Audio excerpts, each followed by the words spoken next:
नमस्कार, आप देख रहे हैं 3N न्यूज। मैं हूं आपके साथ विपुल माहेश्वरी।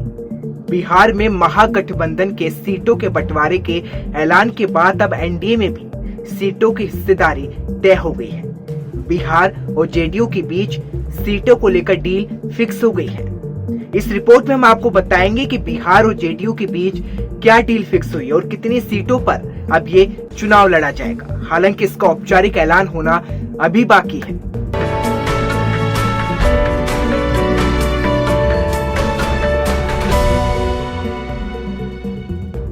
बिहार में महागठबंधन के सीट बंटवारे के बाद अब एनडीए में भी हिस्सेदारी का ऐलान संभव है। सूत्रों की माने तो बीजेपी और जेडीयू के बीच सीट बंटवारे को लेकर डील सेट हो गई है।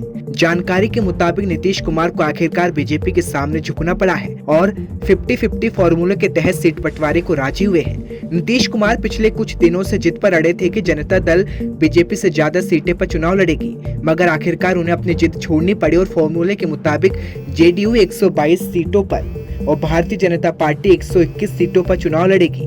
जेडीयू बीजेपी की कई परंपरागत सीटों पर भी दावेदारी ठोक रही थी, मगर अब उन्होंने ये मांग भी छोड़ दी है। जीतन मांझी की हिंदुस्तान आवाम मोर्चे को नीतीश कुमार की पार्टी अपने कोटे से सीट देगी, जबकि लोक जनशक्ति पार्टी को बीजेपी अपने कोटे से सीट देगी।